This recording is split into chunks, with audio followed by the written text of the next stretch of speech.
Shri Venkateswara gold తాకట్టులో ఉన్న మీ బంగారాన్ని విడిపించి కొనబడును. ఈ మీడియా ప్రేక్షకులకు స్వాగతం, సుస్వాగతం.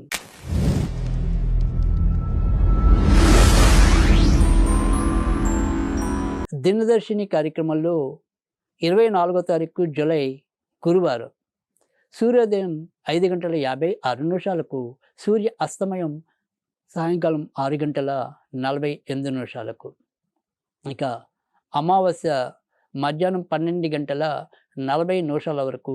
తదనంతరం శ్రావణ మాసం బిగిన్ అవుతుంది, శ్రావణ శుద్ధ పాడ్యమి. ఇక నక్షత్రంలోకి వచ్చేప్పటికి పునర్వసు నక్షత్రం మధ్యాహ్నం 4:45 వరకు ఉంటుంది. ఇంకా దినసరి పునర్వసు, తదనంతరం పుష్యమి. ఇక నక్షత్రంలోకి వచ్చేప్పటికి పుష్యమి నక్షత్రం మనకి సాయంకాలం 4:45 ప్రారంభమవుతుంది చెప్పుకున్నాం కదా. ఇక యోగాల్లోకి వస్తే కనుక అర్చన యోగం 9:51 ఉదయం, తదనంతరం వజ్రయోగం అనేది ఉంటుంది. ఇక బ్రహ్మీ ముహూర్తంలోకి వస్తే కనుక 4:27 ప్రారంభమై 5:12 వరకు కూడా ఉంటుంది. అభిజిత్ లగ్నం అనేది 11:57 నుంచి మధ్యాహ్నం 12:48 వరకు ఉంటుంది. అమృత గడియలు మధ్యాహ్నం 2:26 ప్రారంభమై మధ్యాహ్నం 3:58 వరకు ఉంటాయి. ఇక విజయ ముహూర్తం అయితే కనుక మధ్యాహ్నం 2:31 ప్రారంభమై మధ్యాహ్నం 3:22 వరకు ఉంటుంది. ఇక వర్జించవలసిన సమయంలో వర్జం అనేది మనకి అర్ధరాత్రి ఉంది. అర్ధరాత్రి 12:29 నుంచి 2:02 వరకు, అంటే తెల్లవారితే మనకి ఏదైనప్పటికీ కూడా 25వ తారీఖుగా తీసుకోవాలి. ఇక రాహుకాలం అయితే కనుక మధ్యాహ్నం 1:59 నుంచి 3:35 వరకు ఉంటుంది మధ్యాహ్నం. ఇక ఈరోజు దుర్ముహూర్తం అయితే కనుక ఉదయం 10:14 ప్రారంభమై 11:05 ముగిస్తే మళ్ళీ మధ్యాహ్నం 3:22 నుంచి మధ్యాహ్నం 4:14 వరకు కూడా ఉంటుంది. ఇక ఈరోజు మరి తారాబలం ఎవరికి అనుకూలత అనేది, ప్రతికూలత అనేది కనుక చూసుకున్నట్టే, ఇక ఈరోజు మనం ఎప్పట్లాగానే ఏదైతే ఇవాళ ఉన్న నక్షత్రం కనుక తీసుకున్నట్టయితే పునర్వసు నక్షత్రం అనేది మధ్యాహ్నం వరకే ఉండటం అనేది అయితే ఉంటుంది. కనుక ఇది 4:45 వరకే ఉంటుంది. కనుక ఇప్పుడు మనం చెప్పుకునే ఏదైనా సరే తారాబలం అనేది 4:45 వరకు ఒక వర్గం వారికి, 4:45 తర్వాత మరొక నక్షత్ర వర్గం వారికి అనుకూలత అనేదిగా మీరు భావించండి. ఇక మొదటగా మనం మేషరాశిని కనుక చూసుకున్నట్టయితే ఇక్కడ భరణి నక్షత్రం వారికి అనుకూలం, వృషభ రాశిలో రోహిణి నక్షత్రం వారికి అనుకూలం, మిథున రాశిలోకి వచ్చినట్టయితే కనుక కేవలం ఆరుద్ర నక్షత్రం వారికి అనుకూలం, కర్కాటక రాశిలోకి చూసినట్టయితే కనుక ఇటు పుష్యమి నక్షత్రం వారికి, ఆశ్లేష నక్షత్రం ఇద్దరికీ కూడా అనుకూలం, సింహరాశిలోకి వస్తే కేవలం పుబ్బా నక్షత్రానికి అనుకూలం, అదే మరి కన్యారాశిలోకి వస్తే కేవలం హస్తా నక్షత్రానికి అనుకూలం, ఇక తులారాశిలో కేవలం స్వాతి నక్షత్రానికి అనుకూలం, వృశ్చిక రాశి విషయంలోకి వస్తే కనుక జ్యేష్ఠ నక్షత్రం వారికి ఎక్కువ అనుకూలం, ఇక ధనుర్రాశి విషయంలోకి వస్తే కనుక కేవలం పూర్వాషాఢ నక్షత్రం వారికి, మకర రాశిలో కేవలం రోహిణి నక్షత్రం వారికి, కుంభరాశిలో కేవలం శతభిష నక్షత్రం వారికి అనుకూలత అనేది ఎక్కువ ఉంటుంది. ఇక చివరిగా మీనరాశి విషయంలోకి వస్తే కనుక ఉత్తరాభద్ర నక్షత్రం, రేవతి నక్షత్రం ఇద్దరికీ కూడా అనుకూలత అనేది ఉంటుంది. ఇక ఇప్పుడు మనం దైనందిక ఫలాల్లో కనుక చూసుకున్నట్టయితే కనుక మేషరాశి వారికి అదృష్టవశాత్తు ఎటువంటి విషయంలో అయినా సరే ప్రమాదాలు ఉన్నా ఏమున్నా కూడా అవి త్రుటిలో తప్పిపోవటం అనేది అయితే ఉంటుంది. ధార్మిక కార్యక్రమాల్లో పాలు పంచుకుంటారు, భక్తి శ్రద్ధలు మరింత పెంచుకుంటారు. వృషభ రాశి వారికి అయితే కనుక ఈరోజు చాలా విషయాల్లో అభివృద్ధి ప్రోత్సాహం కనిపిస్తున్నాయి. జీవిత బీమా రంగంలో ఉన్నవారికి కానీ, తర్వాత మరి ఇతరత్ర బ్యాంకింగ్ రంగంలో ఆర్థిక వ్యవహారాలు నిర్వహించే వాళ్ళు ఈరోజు ఎక్కువ ఉన్నతిలోకి రావడానికైతే ఉంటుంది.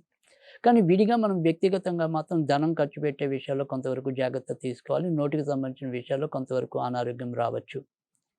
మిథున రాశి వారికైతే గనక ఈరోజు భార్యాభర్తల మధ్య స్వల్ప విభేదాలు చోటు చేసుకున్నప్పటికీ కూడా ఎక్కువ శాతం మంచి ఫలితాలే కనిపిస్తున్నాయి. ఇతరులతో మీ యొక్క సంబంధ బాంధవ్యాలు మెరుగుపడతాయి. ఆర్థికంగా ఎంతో కొంత పురోగతి సాధిస్తారు. భార్యాభర్తల మధ్య సఖ్యత పెరుగుతుంది. కొత్తగా వివాహం కావాలనుకునే వారికి కూడా అనుకూలత అనేది ఉంటుంది. ముఖ్యంగా ఆరుద్ర నక్షత్రం వారికి వాళ్ళు మరింత యోగ్యవంతమైన కాలం. కర్కాటక రాశి వారికి అయితే గనక ఈరోజు ధార్మిక ఆలోచనలు పెరుగుతాయి. ఏవైనా సరే పుణ్యక్షేత్రాలు, ఇతరత్ర శుభ కార్యక్రమాల్లో పాల్పంచుకోవటం అనేది అయితే కనిపిస్తుంది. ఇక మిగతా విషయాలు మాత్రం నామమాత్రంగానే అనిపిస్తాయి, లేదా దైనందికంగా పెద్ద ఇబ్బందులు లేకుండా సాగిపోతాయి. సింహరాశి వారికి అయితే కనుక ఈరోజు ఎక్కువ శాతం మంచి ఫలితాలు ఉంటాయి. సంతాన పరంగా కూడా ఎంతో కొంత అభివృద్ధిని అయితే కనుక చూడగలుగుతారు. అయితే మధ్యాహ్నం దాటిన తర్వాత నుంచి క్రమంగా కొంత గోచార పరిస్థితులు తగ్గుతాయి, అనుకూలత అనేది. కన్యా రాశి వారికి అయితే కనుక ఈరోజు ఎక్కువ శాతం మంచి ఫలితాలు ఉంటాయి. భార్యాభర్తల మధ్య సంబంధ బాంధవ్యాలు మెరుగుపడతాయి. ఏదైనా సరే ఒకసారి మనం ఏదైతే ఇన్నాళ్ళు ఆలోచిస్తామో అలాంటి విషయంలో ఈరోజు ఎంతో కొంత కదలిక రావచ్చు. తులారాశి వారికి అయితే కనుక నడుముకు సంబంధించిన విషయాల్లో కొంతవరకు శ్రద్ధ పాటించడం అనేది మంచిది. అంటే ఏదైనప్పటికీ కూడా కొంత అజీర్ణ వ్యవస్థకి కానీ, వెన్నుకు సంబంధించిన కానీ కొంత ఇబ్బందులు ఎదురుపడవచ్చు. కానీ మిగతా అన్ని విషయాల్లో కూడా చక్కటి పురోభివృద్ధిని అయితే కనుక సాధించగలుగుతారు. మీరు కూడా ఈరోజు ఎంతో కొంత ధార్మిక కార్యక్రమాల్లో పాల్పంచుకుంటారు. వృశ్చిక రాశి వారికి అయితే కనుక ఈరోజు గతంతో పోలిస్తే కొంతవరకు మంచి ఫలితాలు ఉన్నాయి. సంతాన పరంగా ఒక ముఖ్యమైన నిర్ణయాన్ని తీసుకోగలుగుతారు. భార్యాభర్తల వ్యవహారాల్లో మాత్రం ఎంతో కొంత మనస్పర్ధలు, మానసిక ఆందోళన చోటు చేసుకుంటాయి. ధనుర్రాశి వారికి అయితే కనుక ఈరోజు చేపట్టిన ఏ పని అయినప్పటికీ కూడా ఎక్కువ శాతం మంచి ఫలితాలు ఉన్నాయి. ముఖ్యంగా ఈరోజు రాస్యాధిపతి నక్షత్రంలో చంద్రుడు సంచరించడం వల్ల మానసికంగా అయితేనేమి, శారీరకంగా అయితేనేమి దృఢమవుతారు. ఇతరులతో మీ యొక్క సంబంధ బాంధవ్యాలు మెరుగుపడతాయి. మకర రాశి వారు అయితే కనుక ఖర్చుతో కూడిన శుభాలు ఎక్కువగా ఉంటాయి. ఖర్చు అనేది అనివార్యంగా కనిపిస్తుంది, కానీ అది ఉపయోగపడుతుంది ఎంతో కొంత.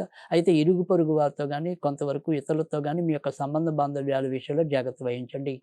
కుంభరాశి వారికి అయితే కనుక ఈరోజు సంతానపరంగా అభివృద్ధి కనిపిస్తుంది. వాళ్ళ వల్ల ఏదైనా సరే ఒక ముఖ్యమైన పనుల్లో కొంతవరకు కదలిక రావడానికి అవకాశం కనిపిస్తుంది. మీనరాశి వారికి అయితే కనుక మానసిక ఆందోళన కొంత తగ్గుతుంది. ఇంట్లో కూడా ఏదైనా సరే శుభ కార్యక్రమాలకు సంబంధించిన చర్చలు జరగవచ్చు. అలాగే ఖర్చుతో కూడిన అంటే ఇల్లులు కానీ, వాహనాలు కానీ, ఇతరత్ర ఏవైనా సరే సౌకర్యాలు వ్యక్తిగతంగా పెంచుకోవడానికి కానీ సాధ్యం అవుతుంది. ఇక ఈరోజు మనం చాలా మంచి యోగాలు ఇంచుమించుగా 5 రకాలైన యోగాలు అనేది ఉంది. గురు పుష్యమి యోగం అనేది ఒకటి, తర్వాత అమృత సిద్ధి యోగం అనేది అది, సిద్ధి శుభం యోగం అనేది ఉంది.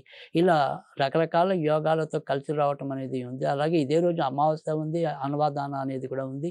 అంటే ఈరోజు మనం ఏదైనా సరే అంటే ఇటు పితృకు సంబంధించిన కార్యక్రమాలు నిర్వహించాలన్నా, మన పెద్దల కోసం ఏమైనా మనం తర్పణాలు వదలటం, అలాంటివి దానాలు చేయటం, ఇలాంటివి ఏమైనా చేయాలన్నా ఈరోజు చాలా అద్భుతమైన రోజు.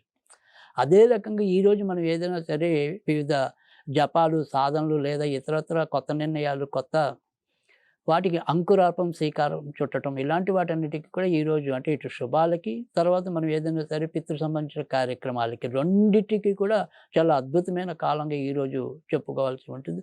కనుక ఈరోజు వాటికి సంబంధించిన పరిహారమే మనం పాటించడం అనేది, అంటే ఈరోజు మీరు ఏదైనా సరే చదువుకోవాల్సింది ఉంటే కనుక ఓం జయంతే జయవర్ధనాయ నమః అనేది చదువుకోవటం అనేది, తర్వాత మీకు సంబంధించిన ఏదైనా సరే గురువుకి సంబంధించిన ఆలయాలు సందర్శించడం, అంటే సాయిబాబా అవ్వచ్చు, దత్తాత్రేయుడు అవ్వచ్చు, ఇలా ఏదైనా సరే మీరు ఎవరు గురువుగా భావిస్తారు వారికి సంబంధించిన ఆలయాలు సందర్శించడం వల్ల కూడా ఈరోజు మంచి ఫలితాలు మీరు పొందొచ్చు.